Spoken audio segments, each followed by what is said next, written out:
Hello students, welcome to your own channel Apex Knowledge point.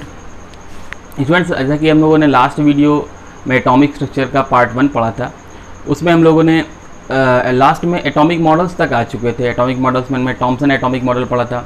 Then after हमारा जो last में Rutherford atomic model पढ़ा था। Rutherford atomic model हम लोग थोड़ा सा वीडियो के लास्ट में जल्दी में थे, तो एक बार फिर से मैं बता देता हूँ आपको। रदरफोर्ड के एटॉमिक मॉडल में दो बातें थी main. The first one was कि atom is made up of two part. The first one, atom is made up of two part.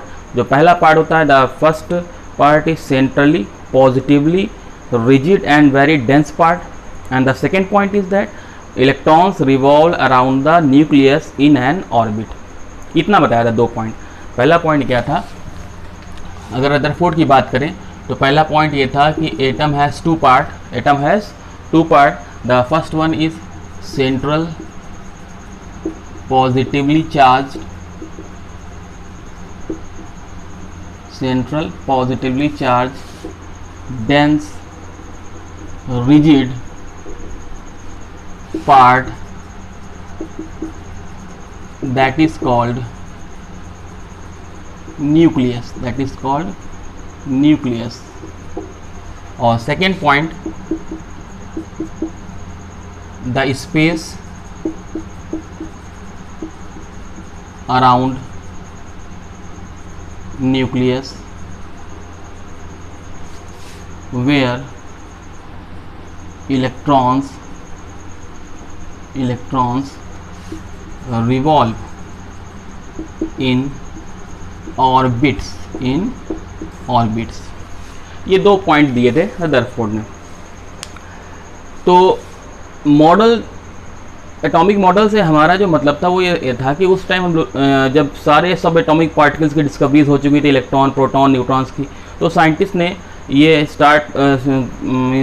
Start किया कि एटम होता कैसे है, तो उसका मॉडल बनाना सोचा। तो उनमें से था ये रदरफोर्ड मॉडल। हमने वहीं पे एक बात की थी लास्ट वीडियो में, ये मॉडल फेल हो गया था। ये मॉडल फेल हो गया था, उसका रीज़न क्या था, तो आज हम उसके रीज़न ही पढ़ेंगे कि उसके रीज़न क्या थे। तो स्टूडेंट्स, आप देखते हैं कि जो रदरफोर्ड मॉडल फेल हुआ तो उसके रीज़न क्या थे। तो उसके रीज़न पढ़ने से पहले आपको बता दें कि इसके बाद आता है बोर मॉडल। आपने क्लास 9 में पढ़ रखा है और क्लास 11 में बड़ी जल्दी से पढ़ लिया जाता है बोर मॉडल। उसके बाद एटॉमिक स्पेक्ट्रा, उसके रेडबर्ग फॉर्मूला। लेकिन हम लोग बेसिकली ये समझेंगे कि एक्चुअली में रदरफोर्ड मॉडल फेल हुआ क्यों, रीज़न क्या था। तो रीज़न ये था कि उस वक्त अगर हम बात करें क्लासिकल फिजिक्स और क्वांटम फिजिक्स, दो चीज़ें होती हैं, क्लासिकल फिजिक्स और क्वांटम फिजिक्स। या आप क्लासिकल बिहेवियर कह सकते हो और क्वांटम बिहेवियर कह सकते हो। उसके पहले हम लोग एक वर्ड समझेंगे, एक टर्म जिसको मैं बार बार बोलूँगा, EMR। What is EMR? EMR stands for electromagnetic radiations. Electromagnetic radiations, what are they? Whenever a substance is heated, it always emit some radiations that are called electromagnetic radiation. Why they are called electromagnetic radiation? Because in these radiation, two field, electric field and magnetic fields, are mutually perpendicular. That's why they are called electromagnetic radiation. यानी हम किसी भी चीज़ को गर्म करेंगे तो उससे जब रेडिएशंस निकलते हैं तो उनको हम लोग बोलते हैं इलेक्ट्रोमैग्नेटिक रेडिएशंस। अच्छा, बात कहाँ तक आई? तो बात यहीं से शुरू होती है। क्लासिकल फिजिक्स तो ये मानता है कि EMR को वेव मानता है। EMR को क्या मानता है? वो वेव मानता है। और जो क्वांटम फिजिक्स है, इलेक्ट्रॉन को पार्टिकल मानता है। EMR को पार्टिकल नेचर का मानता है। यहीं से बात समझिएगा। इसी के बाद बोर मॉडल आएगा आपका। और इस चीज़ को बहुत अच्छी तरह समझ लीजिएगा ताकि आपको आगे क्लासेस में और आपके जो IIT, JEE और नीट के एग्जाम, उसमें भी बहुत अंदर तक घुस के क्वेश्चन पूछता है इससे। बेसिकली बच्चे क्या करते हैं, इसको बोर मॉडल को पढ़ लेते हैं और उसका एक फॉर्मूला है 1/λ is equal to R 1/n1 square minus 1/n2 square, और बामर ये सब सीरीज़ पढ़ लेते हैं। उसके बाद से क्वेश्चन न्यूमेरिकल लगा लेते हैं। लेकिन ये इनफ नहीं है। अगर आप कंपटीशन में जाते हैं तो आपको अंदर से कॉन्सेप्चुअल क्वेश्चन पूछता है, तो आपको ये समझना पड़ेगा कि बोर मॉडल एराइज ही क्यों हुआ और रदरफोर्ड मॉडल फेल क्यों हुआ। उसके लिए मैंने बताया आपको इलेक्ट्रोमैग्नेटिक रेडिएशन। पहले आप समझ लीजिए क्या होती है। जब भी किसी बॉडी को, किसी सैंपल को हीट करते हैं तो उससे रेडिएशंस निकलते हैं, उनको बोलते हैं इलेक्ट्रोमैग्नेटिक रेडिएशन। इलेक्ट्रोमैग्नेटिक रेडिएशन क्यों बोलते हैं? क्योंकि उसमें इलेक्ट्रिक फील्ड और मैग्नेटिक फील्ड दोनों म्यूचुअली परपेंडिकुलर होते हैं। डन।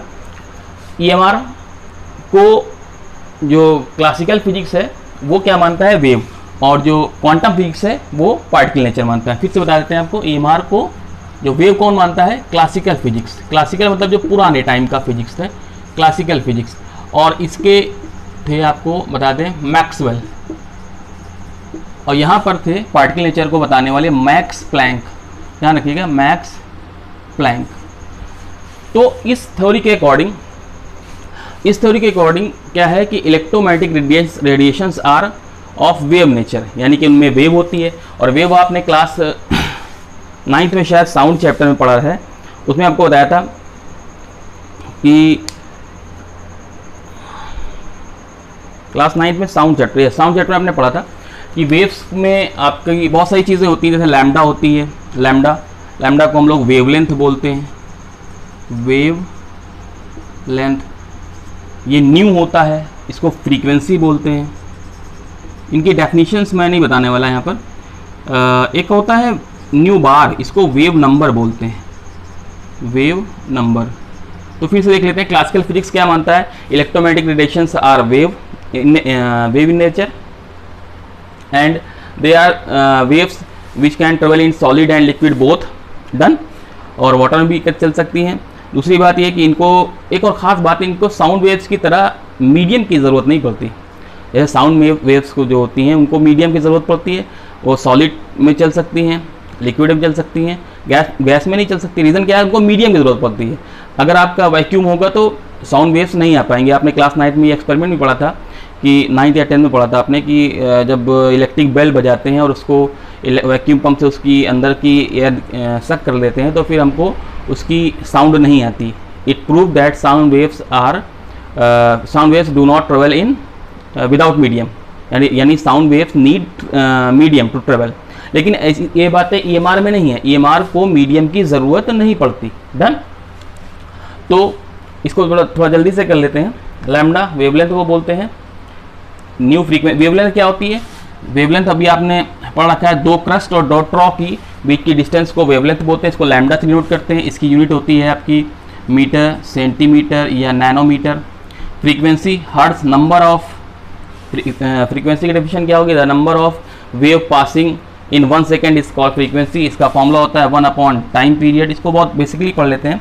वेव नंबर ये क्या होता है, ये रेसिप्रोकल ऑफ वेवलेंथ होता है, रेसिप्रोकल ऑफ वेवलेंथ, यानी इसकी यूनिट क्या हो जाएगी, वही जो वेवलेंथ की यूनिट है उसका उल्टा, यानी कि सेंटीमीटर इनवर्स या मीटर इनवर्स। तो फिर से पढ़ लेते हैं कि मैक्सवेल ने वेव थ्योरी बताया था। मैक्सवेल के अकॉर्डिंग EMR ट्रीट एट या EMR behave as wave, they are like sound waves but they do not require medium to propagate. Wavelength होती है, उसमें फ्रीक्वेंसी होती है और वेव नंबर भी होता है। एक और बात, EMR बहुत सारे डिफरेंट टाइप के हो सकते हैं। जो सनलाइट आती है, आपने पढ़ भी रखा है, सनलाइट को कोई भी मीडियम की ज़रूरत नहीं पड़ती सन से यहाँ तक आने में। इट मीन्स ये क्या है, electromagnetic radiation, done. Electromagnetic radiation के बहुत सारे पार्ट होते हैं, इनकी फ्रीक्वेंसीज के अकॉर्डिंग हम इनको घटा या बढ़ा सकते हैं। अगर आपको यहाँ से दिख रहा है, सबसे पहले गामा रेज होती हैं, गामा रेज, ठीक है। गामा रेज के बाद आती हैं x rays, then UV stands for ultraviolet, then visible, then IR, then microwave and then radio waves.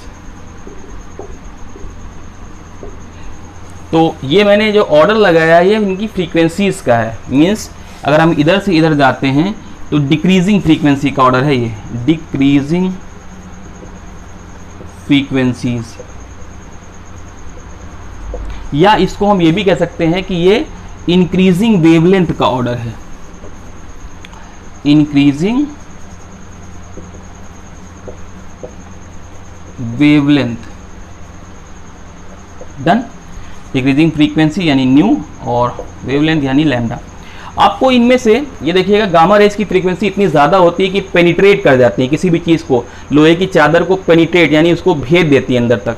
लेकिन रेडियो वेव्स में इतनी पावर नहीं होती।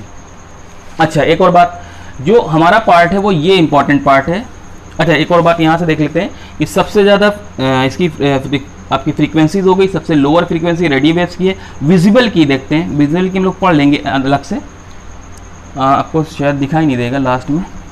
विजिबल की होती है, ऐसे देख लेते हैं, विजिबल की 400 नैनोमीटर टू 800 नैनोमीटर होता है। 400 nanometre to 800 nanometre what wavelength होता है इसकी, ठीक है, वेवलेंथ। विबग्योर, विब ये आपने क्लास 10th में या 9th में पढ़ रखा होगा लास्ट क्लासेस में। V for wallet, I for Indigo, B for blue, G for green, Y for yellow, O for orange and R for red. यानी V जो वॉलेट है उसकी वेवलेंथ सबसे कम होती है और रेड की सबसे ज़्यादा होती है। डन। तो 400 नैनोमीटर टू 800 नैनोमीटर। फिर से एक बार देख लेते हैं इस चीज़ को कि EMR क्या होता है। Whenever a substance is heated, it radiates some radiations that are called EMR. Why they are called EMR? Because in these radiations electric field and magnetic fields are mutually perpendicular, क्योंकि इन radiations में जो electric field और magnetic field होती हैं वो आपस में mutually perpendicular होती है, ऐसे करके यो म्यूचुअली परपेंडिकुलर। डन। अच्छा, तो EMR है तो वे, और EMR की कौन सी थ्योरी?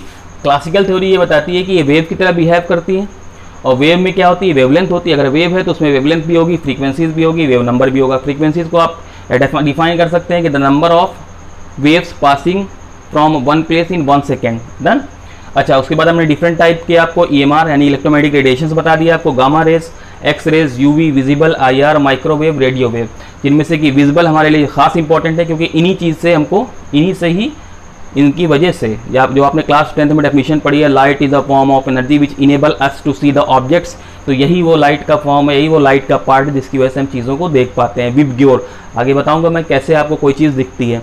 यहाँ पर ये NM लिखा है, NM स्टैंड्स फॉर नैनोमीटर, तो ये लेंथ की छोटी यूनिट्स हैं। एक बार इनको भी देख लेते हैं, लेंथ की छोटी यूनिट्स यहाँ पे लिख लेते हैं।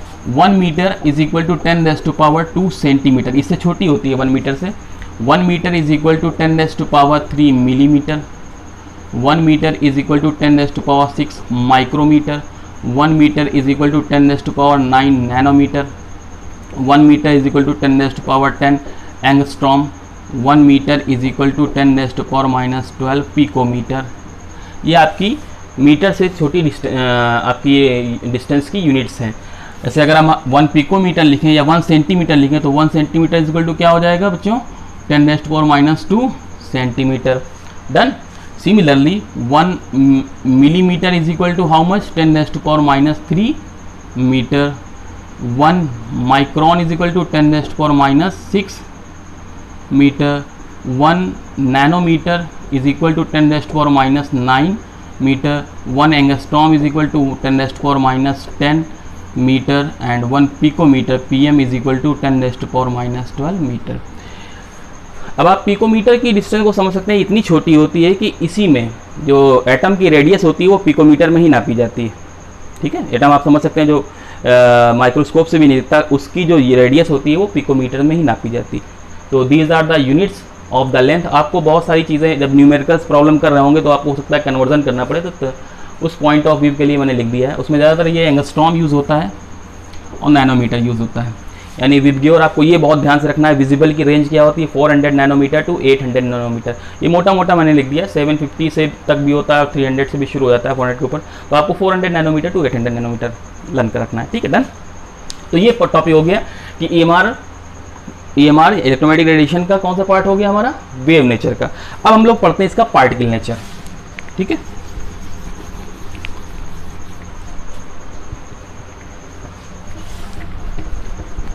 इसका पार्टिकल नेचर। तो वेव नेचर EMR का वेव नेचर किसने दिया था? तो वेव नेचर दिया था मैक्सवेल ने, जबकि जो क्वांटम नेचर दिया था या पार्टिकल नेचर दिया था उसको दिया था, आपको बताया मैंने, मैक्स प्लैंक ने। तो वेव नेचर हम लोग पढ़ चुके हैं, इसको हटा देते हैं। तो हम लोग पढ़ेंगे पार्टिकल नेचर। तो पार्टिकल नेचर आया कहाँ से, एक्चुअली एग्जिस्टेंस में कहाँ से आया कि ऐसा हो सकता है? तो दो बहुत फेमस सी इंसिडेंट्स हुई, एक था ब्लैक बॉडी रेडिएशन और दूसरा था फोटो इलेक्ट्रिक इफेक्ट। इन चीज़ों ने बताया, इन चीज़ों ने मजबूर किया, कंपेल किया साइंटिस्ट को ये सोचने के लिए कि क्या लाइट वेव के अलावा भी किसी फॉर्म में हो सकती है। तो उनमें से जो पहले टॉपिक है वो है black body radiation. Black body radiation, black body radiation, ये हम लोग क्या पढ़ने वाले हैं? हमने बता दिया आपको। ये हम लोग ये चीज़ें पढ़ रहे हैं कैसे लाइट वेव के फॉर्म में, वेव्स के फॉर्म से पार्टिकल नेचर में आती है, ठीक है। तो पार्टिकल नेचर में हम अगर बात करें तो जो क्लासिकल वेव था, यानी कि जो वेव नेचर था, उससे हम दो फिनोमेना को डिफाइन कर सकते हैं। याद रखिएगा, पूछा भी जाता है, डिफ्रैक्शन और रिफ्रैक्शन। रिफ्रैक्शन आप क्लास 10th में पढ़ चुके हैं कि किसी जब लाइट किसी एक मीडियम, डेंसर मीडियम से रेयर मीडियम में या रेयर मीडियम से डेंसर मीडियम में जाती है तो वो लाइट में डेविएशन आ जाता है। यानी अगर रेयर से डेंसर में जा रही है तो नॉर्मल के पास चली जाती है, और अगर डेंसर से रेयर में जा रही है तो नॉर्मल से दूर चली जाती है। ये था आपका रिफ्रैक्शन। तो इसको आप डिफाइन कर सकते हो वेव नेचर के अकॉर्डिंग, जो अभी हम लोगों ने पढ़ लिया। डिफ्रैक्शन क्या होता है, जब लाइट किसी एक शार्प एज से मुड़ जाती है उसको बोलते हैं डिफ्रैक्शन। इसको भी आप डिफाइन कर सकते हो किसके हेल्प से, वेव थ्योरी के हेल्प से, वेव थ्योरी ऑफ लाइट के हेल्प से। तीसरा इंटरफ्रेंस, जबकि कोई एक वेव किसी दूसरे वेव के ऊपर ऐसे कर लेती है, ठीक है, इसको बोलते हैं इंटरफ्रेंस। इस फिनोमेना को भी आप डिफाइन कर सकते हो किससे, वेव थ्योरी ऑफ लाइट से। लेकिन दो फिनोमेना और आई, ब्लैक बॉडी रेडिएशन और पार्टिकल नेचर ऑफ मैटर, यानी कि फोटो इलेक्ट्रिक इफेक्ट, जिनको क्लासिकल फिजिक्स यानी कि ये wave theory of EMR define नहीं कर पाया। बस यहीं से शुरू हुआ कि क्या लाइट पार्टिकल फॉर्म में भी आ सकती है। डन। तो आइए पढ़ लेते हैं ब्लैक बॉडी रेडिएशन। एक ऐसी ideal body which can absorb and emit all type of radiation is called black body. A body which can absorb all type of frequencies and emit all type of frequencies is called black body. Actually ये आप जानते भी हैं कि वैसे भी ideal चीज़ world में exist करती नहीं है, तो आइडियल ब्लैक बॉडी भी नहीं एग्जिस्ट करती। लेकिन आप एग्जांपल ले सकते हैं इसका कार्बन ब्लैक का, कार्बन ब्लैक का एग्जांपल ले सकते हैं कि ये कंप्लीटली जो है आपका ब्लैक बॉडी होता है। डन। इसके बाद एक बात और देखी गई कि जो इंटेंसिटी ऑफ रेडिएशन है किसी भी ब्लैक बॉडी से, वो डिपेंड कर रहा था वेवलेंथ पर। इंटेंसिटी ऑफ रेडिएशन है वो डिपेंड कर रहा था किस पर, इस बात को समझिएगा बहुत ध्यान से। Intensity of radiation emitted increases with increases in wavelength. Intensity is directly proportional, यानी कि इंक्रीजेज था पहले किसके, वेवलेंथ के, किसी ब्लैक बॉडी के टर्म में, किसी ब्लैक बॉडी के टर्म्स में। यानी जब ब्लैक बॉडी को गर्म कर रहे हैं तो उसकी इंटेंसिटी, उससे जो रेडिएशन निकल रहे हैं उसकी इंटेंसिटी, या आप समझ सकते हैं उसकी लाइट जो चमक थी वो बढ़ती जा रही थी, और उसी के अकॉर्डिंग वेवलेंथ भी बढ़ती जा रही थी। यानी अगर इसका हम डायग्राम बनाएं तो ऐसा कुछ चल रहा था। यानी ये आपकी वेवलेंथ है, या इधर ले लीजिए आप वेवलेंथ, और इधर इंटेंसिटी ले लीजिए, किधर भी ले सकते हैं। तो ये ऐसे बढ़ रहा था, लेकिन अचानक एक बात आई कि जैसे ही ये टॉप पे पहुंचता है इंटेंसिटी, वैसे फिर ये डाउनफॉल कर लेता है। यहाँ तक तो बात वेव फिजिक्स बताती है हमको, वेव थ्योरी ऑफ EMR, कि इंटेंसिटी बढ़ती है जब तक जैसे जैसे हम वेवलेंथ बढ़ाते जाते हैं। डन। लेकिन फिर ये बात यहाँ से लेके नीचे तक, यानी why intensity decreases on increasing the wavelength in spite of increasing wavelength, यानी वेवलेंथ के बढ़ने के बावजूद इंटेंसिटी घट क्यों जाती है, या इंटेंसिटी ऐसे कह सकते हैं कि इंटेंसिटी बढ़ती भी जाती है तब भी वेवलेंथ घट जाती है। पहले इंटेंसिटी बढ़ रही थी, वेवलेंथ बढ़ रही थी, इंटेंसिटी बढ़ रही थी, वेवलेंथ बढ़ रही थी, लेकिन बाद में इंटेंसिटी तो बढ़ रही लेकिन वेवलेंथ डिक्रीज कर रही है। ये रीज़न कहाँ से आया? तो इसको फिर मैक्स प्लैंक ने बोला, यहीं से बात शुरू होती है कि जो ब्लैक बॉडी के रेडिएशंस होते हैं वो चाहे एब्जॉर्प्शन हो या इमिशन हो, वो जो वॉल ऑफ द बॉडी से टकराते हैं, जिस बर्तन में रखे होते हैं, या मॉलिक्यूल हो या फिर एटम हो, वो लोग क्या करते हैं, वो रेडिएशन लगातार फॉर्म में, एक रेस के फॉर्म में नहीं इमिट करके, बल्कि एक बंडल के फॉर्म में करते हैं, क्वांटाइज्ड होता है। तो फिर उन्होंने बताया कि जो E होता है उनकी एनर्जी वो h nu, E is equal to H nu, ये दिया था मैक्स प्लैंक ने, E is equal to H new.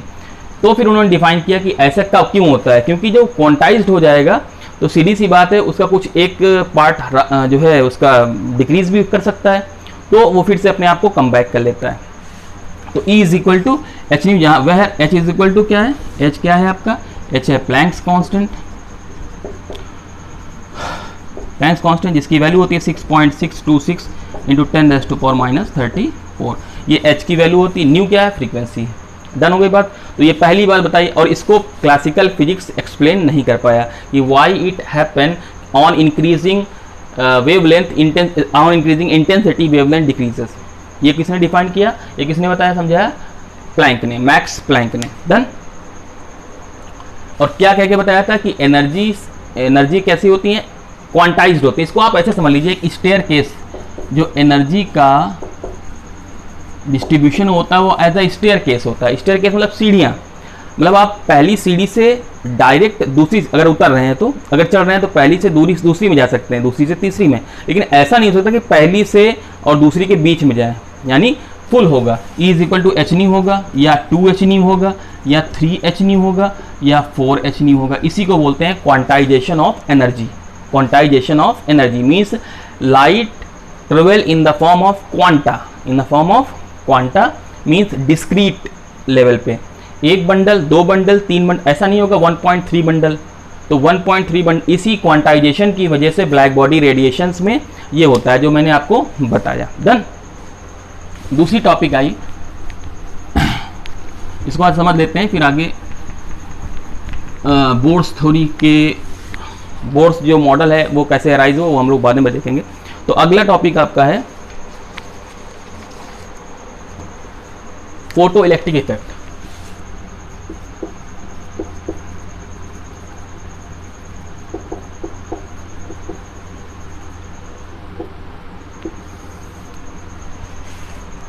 इन्होंने हमें ये बताया कि किसी भी लाइट, कोई भी EMR होगा, जो उसका एनर्जी कंटेंट होता है वो डिपेंड करता है उसकी इंटेंसिटी पे। ये कौन बताता है? Classical physics. क्या बताता है? कोई भी EMR होगा, उसका जो एनर्जी कंटेंट होगा, यानी उसमें एनर्जी की जो क्वांटिटी होगी वो उसकी इंटेंसिटी पे होगी, यानी जितनी ज़्यादा इंटेंस लाइट होगी उसमें उतनी ज़्यादा एनर्जी होगी। ये बात बताई थी classical physics. Photo electric effect क्या होता है पहले ये समझ लेते हैं। तो फोटो इलेक्ट्रिक इफेक्ट के अकॉर्डिंग ये दिया था हर्ट्ज ने। आप ये मत सोचिएगा कि आइंस्टीन ने दिया था, अभी आगे बताऊंगा मैं क्या आइंस्टीन ने क्या दिया था। हर्ट्ज ने ये बताया था whenever any atom is irradiated by certain light, its electrons are escaped out। Certain metal पे जब कोई इरेडिएटेड फ्रीक्वेंसी की लाइट पड़ेगी तो उसके इलेक्ट्रॉन निकल जाएंगे। सॉरी, तो न्यूक्लियस है, मैं यहाँ से दिखा देता हूँ। It's electrons are irradiated, these electrons are called photo electrons and this phenomena is called photo electric effect. फिर से देख लेते हैं फोटो इलेक्ट्रिक इफेक्ट क्या होता है। When light of certain frequencies irradiated an atom, a metal atom, its electrons are escaped out, ejected, निकल जाते हैं। These electrons are called photoelectrons and this effect is called, या this phenomena is called photoelectric effect। तो ये तो photoelectric effect की definition हो गई। फिर क्लासिकल फिजिक्स ये कहता है कि जितनी ज़्यादा इंटेंसिटी होगी लाइट की उसमें उतनी ज़्यादा एनर्जी होगी, जितनी ज़्यादा एनर्जी होगी उसकी लाइट इंटेंसिटी की उतनी ज़्यादा एनर्जी होगी। तो इसका मतलब ये हुआ कि इलेक्ट्रॉन जो है किसी भी लाइट से जो बहुत तेज चमक रही हो इलेक्ट्रॉन निकल जाएगा, ये तो मतलब हुआ। लेकिन नहीं, ऐसा नहीं होता। ये देखा गया है कि red light 4.3 into 10 raise to power, example देता हूँ, 4 हर्ट्ज इसकी फ्रीक्वेंसी होती 4 हर्ट्ज। ये किसके लिए है? रेड लाइट के लिए। डन। और येलो लाइट की जो फ्रीक्वेंसी है वो है आपकी 5.1 into 10 raise to power, sorry 14 था, 14 हर्ट्ज। एक मिनट,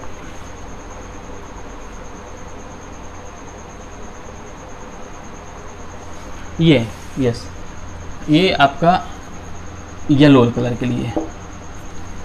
तो देखिए दोनों की, इसकी फ्रीक्वेंसी ज़्यादा है, इसकी फ्रीक्वेंसी कम है। डन। लेकिन इसकी इंटेंसिटी बहुत हाई है, ये हाई इंटेंस लाइट थी और ये लो इंटेंस लाइट थी। इस बात को समझिएगा ज़रा। वैसे मैं आप फोटो इलेक्ट्रिक इफेक्ट बहुत आसानी से समझा सकता हूँ, H nu is equal to H nu not plus half M V square, numerical भी लग जाएंगे, लेकिन उसका कोई मतलब नहीं है। मैं आपको समझाना चाह रहा हूँ कि why classical physics fail on definition of discrete level quantisation of energy. Done. मैं ये बताना चाह रहा हूँ क्लासिकल फिजिक्स किन कौन सी फेनोमेना को एक्सप्लेन करने में फेल हुआ। पहला कौन सा था आपका, याद होगा आपको, ब्लैक बॉडी रेडिएशन। दूसरा फोटो इलेक्ट्रिक इफेक्ट। हम लोग समझ रहे हैं फोटो इलेक्ट्रिक इफेक्ट होता क्या है। होता ये है कि जब कोई भी एटम को किसी फ्रीक्वेंसी से रेडिएट करते हैं तो इलेक्ट्रॉन निकल जाते हैं। इन्हीं इलेक्ट्रॉन्स को क्या बोलते हैं? Photo electron. और इस फेनोमेना को फोटो इलेक्ट्रिक इफेक्ट बोलते हैं। हम एक एग्जांपल ले रहे हैं कि एक हाई इंटेंसिटी की रेड लाइट है और एक बहुत लो इंटेंसिटी की येलो लाइट है। तो येलो लाइट किसकी, लो इंटेंसिटी की। इन दोनों से एक पोटेशियम एटम है, इसको इरेडिएट कराया गया, यानी कि इस पे ऊपर डाली गई। देखा गया कि बहुत हाई इंटेंसिटी की थी, लेकिन तब भी इलेक्ट्रॉन को निकाल नहीं पाए। और ये बहुत लो इंटेंसिटी, यानी इसकी चमक बहुत कम थी, लेकिन तब भी इसने इलेक्ट्रॉन निकाल दिया। रीज़न क्या आया, रीज़न आया फ्रीक्वेंसीज़ का। रीज़न क्या आया, फ्रीक्वेंसीज़ का। फ्रीक्वेंसीज़ में क्या आया कि जो पोटेशियम की फ्रीक्वेंसी होती है वो 5 × 10⁻14 के समथिंग होती है। डन। तो ये चाहे जितनी तेज चमक ले, इसकी फ्रीक्वेंसी कितनी बच्चों, 4.3 × 10⁻14, यानी इससे कम है ना। तो ये चाहे जितनी तेज चमक ले, इससे एक भी इलेक्ट्रॉन नहीं निकाल पाएगी। लेकिन अगर ये लो इंटेंसिटी की है, बहुत धीमी है, लेकिन तब भी इसकी फ्रीक्वेंसी इससे ज़्यादा है, तो ये इलेक्ट्रॉन का इजेक्शन कर देगी। इसी चीज़ को बोलते हैं, जो ये चीज़ है ना आपकी 5 × 10⁻14, इसको बोलते हैं थ्रेशोल्ड एनर्जी या थ्रेशोल्ड फ्रीक्वेंसी या डेली फ्रीक्वेंसी बोलते हैं। बात समझ में आ गई आपको?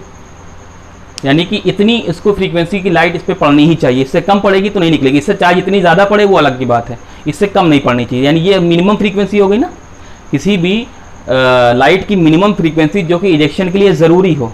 ठीक है, the minimum frequency of light which is necessary for ejection is called threshold frequency. इसको डेली फ्रीक्वेंसी भी बोलते हैं। क्या बोलेंगे, डेली फ्रीक्वेंसी। आप इसको नोट कर लीजिएगा। जैसे फिर से फोटो इलेक्ट्रिक, मैं डेफिनेशन बहुत इजी वे में बोलता हूँ, अगर आप उसको लिख लेंगे, लर्न कर लेंगे तो बहुत आसान सी होगी। एक बार फिर से फोटो इलेक्ट्रिक डेफिनेशन की देख लेते हैं कि when an atom is expose to a light of certain frequency, electrons are ejected from the atom. These electrons are called photoelectron and this phenomena is called photoelectric effect. Done. हमने threshold frequency की बताई आपको, the minimum frequency up to which a light is needed to eject the electron is called threshold frequency और daily frequency. Done. Einstein ने फिर इसके बाद अपना एक इसी को लेके, फोटो इलेक्ट्रिक इफेक्ट को लेके एक थ्योरम दी, इसको हम लोग बोलते हैं Einstein photo electric equation.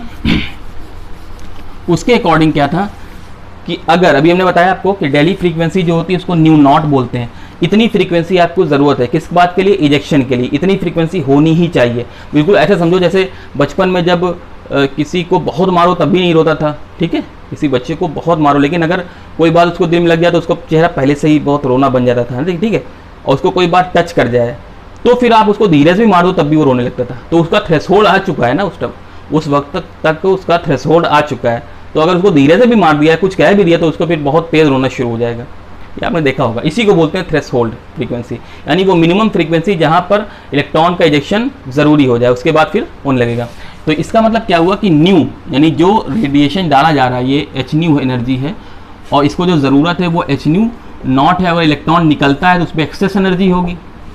Done है, जो इलेक्ट्रॉन निकलता है उस पर एक्सेस एनर्जी होगी।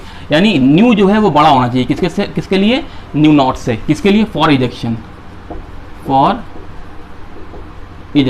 इजेक्शन के लिए न्यू नॉट से बड़ा होना चाहिए। और सीधी सी बात है कि फिर अगर ई जो है वो ई नॉट से बड़ा होना चाहिए, यानी एच न्यू बड़ा होना चाहिए एच न्यू नॉट से। H new should be greater then H nu not. What new not here, threshold frequency और डेली फ्रीक्वेंसी। तो अगर ये बड़ा है तो बाकी चीज़ कहाँ गई, एच न्यू डाला है, एच न्यू एटम ने ले लिया इजेक्शन के लिए, तो बाकी रेस्ट ऑफ एनर्जी कहाँ गई, वो इलेक्ट्रॉन को काइनेटिक एनर्जी के फॉर्म में मिलती है। यानी फुल इक्वेशन अगर हो जाएगी तो H nu is equal to H nu not plus half M V square. यानी ये आपकी लाइट जो है एटम के ऊपर डाली गई है, ये लाइट उसने ली है इजेक्शन के लिए, और इस लाइट यानी इस एनर्जी के साथ वो भागेगा आगे। इतनी इसको काइनेटिक एनर्जी मिली है। एनर्जी ये उसके ऊपर डाली गई है, एनर्जी थ्रेशोल्ड एनर्जी जितनी उसको लगी इजेक्शन के लिए, और हाफ एम वी स्क्वायर क्या है, वो एनर्जी इसके साथ वो आगे स्केप करेगा।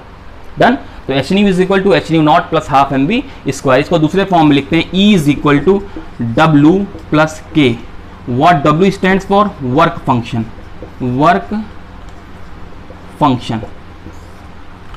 क्लियर है बात? ये था फोटो इलेक्ट्रिक इफेक्ट। तो फोटो इलेक्ट्रिक इफेक्ट को दिया किसने था, हर्ट्ज ने बताया था होता क्या है फोटो इलेक्ट्रिक इफेक्ट। उसके बाद आइंस्टीन ने अपनी एक इक्वेशन दी थी क्या होती है।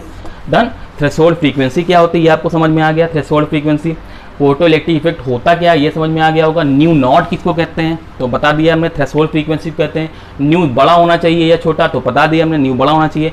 इसी में अगर से पूछता है लैम्डा बड़ा होना चाहिए छोटा, सीधी सी बात है।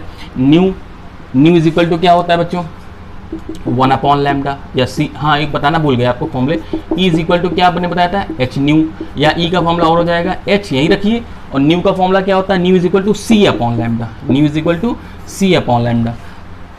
तो न्यू अगर ज़्यादा होगा तो लैम्डा कम होगा, यानी फॉर इजेक्शन न्यू नॉट कम होना चाहिए किससे न्यू से, लेकिन लैम्डा नॉट बड़ा होना चाहिए किससे लैम्डा से। ये ध्यान रखिएगा, ये दोनों कंडीशन है आपकी। लैम्डा नॉट यानी कौन सी, threshold wavelength should be greater than incident wave, इसको इंसिडेंट बोलेंगे, जो आके उस पर पड़ रही है इसको इंसिडेंट, लेकिन इंसिडेंट फ्रीक्वेंसी ज़्यादा होना चाहिए किससे, थ्रेशोल्ड फ्रीक्वेंसी से। ये आपकी एक फोटोन की एनर्जी है, E is equal to H. ये फॉर्मूले भी आप नोट कर लीजिएगा, ये आपको आगे काम आएंगे, न्यूमेरिकल से हम लोग लगा रहे होंगे। डन। तो आज हम लोगों ने ये पढ़ा कि रदरफोर्ड मॉडल फेल हुआ था, उसकी वजह क्या थी, उसकी वजह दो थी। दो क्या आपको पहले ही बता दिया मैंने कि ईएमआर का दो फॉर्म होते हैं, वेव फॉर्म ऑफ लाइट और particle form of light. Wave form of light से कौन सी फिनोमेना आप डिफाइन कर सकते हो, डिफ्रैक्शन, इंटरफेरेंस और रिफ्रैक्शन, लेकिन ब्लैक बॉडी रेडिएशन और particle nature photo electric effect को आप नहीं डिफाइन कर सकते किससे, वेव नेचर से। तो उसके लिए हमें क्या चाहिए, पार्टिकल नेचर। पार्टिकल नेचर किसने दिया था, मैक्स प्लैंक ने, या इसको बोलते हैं quantum theory of Max Planck या प्लैंक क्वांटम थ्योरी। डन हो गई बात। यानी अब ये सेट हो गया कि जो ईएमआर है यानी जो लाइट है वो दोनों तरह से ट्रीट करती है, as a wave as a particle. तो हम कब कैसे जानेंगे कि हम कैसे ट्रीट करें, तो जब लाइट किसी पार्टिकल पे पड़े यानी किसी मैटर पे पड़े, whenever light strike on a matter it always treat as a particle, और जब लाइट मैटर पे नहीं पड़ती तो सीधी सी बात है वो वेव रहेगी। ऐसे लाइट अगर हमारे ऊपर पड़ती है तो अगर हमको पार्टिकल ट्रीट कर रहे हैं तो लाइट का फॉर्म क्या आएगा, पार्टिकल नेचर का। डन। और अगर लाइट मीडियम में बह रही है ऐसे ही तो वो वेव है। इसके बाद हम लोग पढ़ेंगे स्पेक्ट्रम, इसको आपको समझ में आ गया होगा फिर से। डन। तो स्पेक्ट्रम क्या होता है, इमिशन स्पेक्ट्रम क्या होता है, एब्जॉर्प्शन स्पेक्ट्रम क्या होता है, लाइन स्पेक्ट्रम क्या होता है, कंटिन्यूस स्पेक्ट्रम क्या होता है, स्पेक्ट्रोस्कोपी क्या होती है, स्पेक्ट्रोस्कोप क्या होता है, और कैसे हाइड्रोजन का लाइन स्पेक्ट्रम आया, और उसके बाद कैसे बोर का मॉडल आया। मेन चैप्टर में आपका यहाँ तक बोर का मॉडल है। तो बोर का जो मॉडल है, बोर से एटॉमिक मॉडल, वो तीन चीज़ों बेस्ड था। दो चीज़ें हम लोग पढ़ रखे हैं। पहला कौन सा था आपका, पीछे वाला ब्लैक बॉडी रेडिएशन, वो भी एक वजह थी, रीज़न है रदरफोर्ड मॉडल के फेल होने की और बोर का मॉडल आने की। दूसरा आपका फोटो इलेक्ट्रिक इफेक्ट है, बोर का मॉडल आने की और रदरफोर्ड मॉडल के फेल होने की। और तीसरा हम लोग अभी आगे नेक्स्ट वीडियो में पढ़ेंगे, नेक्स्ट लेक्चर में, वो है लाइन स्पेक्ट्रम या atomic spectrum of hydrogen. Done. तो आप इन फॉर्मूले को नोट कर लीजिए, E is equal to H nu, E is equal to h c upon lambda. ये lambda naught should be greater than for lambda and nu should be greater than nu naught for ejection. ठीक है। और spectrum, spectroscopy और atomic spectrum of hydrogen हम लोग next video में पढ़ेंगे। ठीक है। Till then thank you.